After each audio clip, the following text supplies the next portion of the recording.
Wow! 6.77 billion! Ang laki ng pera ni VP Sara. Ayan na naman sila. Tapos sasabihin ninyo, magmamagaling na naman siya. O di magmamagaling ako kasi request ninyo, di ba? Na ipagtanggol ko ngayon si VP Sara. Okay, sige, pagbigyan ko kayo. Sana makinig kayo ha, huwag kayong mag-request tapos hindi naman kayo makikinig sa explanation ko. Makinig kayong mabuti. Now, 6.77 billion pesos na transaction niya ay ang kabuuang transaksyon sa loob ng 19 years from 2006 to 2025. Okay? Saan galing itong mga pera na to? Understand na may businesses siyang pagmamayari. Ano ang mga businesses niya? Basahin natin yung iilan sa mga businesses niya ha. Meron siyang Metro City Chow Foods Corporation, GenCorp Industries Incorporation, Carpio Lawyers, 888 Bistro, marami pang iba. Yan yung mga businesses niya. Nilang dalawa ng asawa niya. Okay? Kasi itong sinabi lang 6.77 billion pesos nakabuang transaksyon ay combined or joint accounts ni VP Sara at ng kanyang mister. So, magkano ba yung kabuuang outflow at inflow? Ano ba ang outflow? Paglabas. From the word out. Ano ba yung inflow? Pagpasok ng pera. Okay. Magkano yung outflow? Ang kanyang outflow ay 1.554 billion pesos. Ang kanyang inflow ay 4.425 billion pesos ang pumasok. Let's give you an example na mas madali nating maintindihan lahat. Kunwari, ito I have 1,000 pesos in my pitaka. Gusto ko magnegosyo. Kukuha ako ng 500. That is the out. 500 pesos. Kumita yung 500 ko ng another 500. Gusto kong ipasok siya sa pitaka ko. That is the in. Okay? That's the inflow.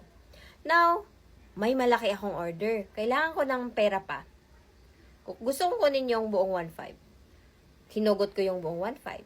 That is the outflow na naman. Ngayon, gusto kong ilagay ulit sa pitaka ko yung pera na kinita ko. Oh. That is the inflow na naman. Ngayon, ano ang ginawa ng AMLAC? The total of inflow at outflow.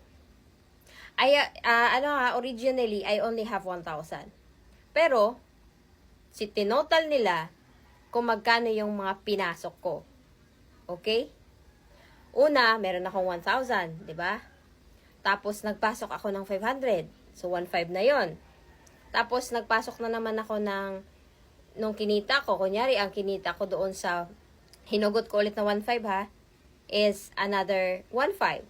Pumasok ako ng 1.5. That is the inflow. So, magkano yung kabuuan na in na pinasok ko?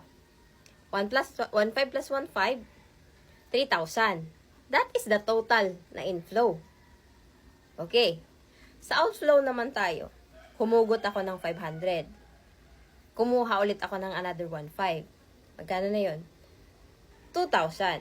That is the total outflow. Okay? Yan ang ginawa ng AMLAC. It's the total pera. But originally, my money was only 1,000 pesos. Magrereklamo na naman yan sila. Sasabihin na naman, anong connect ng sinasabi mo? Ang babaw ng, ang babaw ng example mo. Kasi nga po, ini-explain ko ito dahil merong businesses sila VP Sara at ng kanyang asawa. Anong tingin nyo sa mga business owner? Basta lang business, wala silang kikitain? And also remember that it is sa loob ng 19 years. Ano tingin ninyo? Walang negosyo na, ang negosyo nila ay walang kita? Yan ang explanation kung bakit merong 6.77 billion pesos na kabuuan na pera ng outflow at inflow sa loob ng 19 years. Now, you understand? Reklamo na naman kayo. Nagmamaligil ka na naman. Bahala kayo. Basta in-explain ko na sa inyo.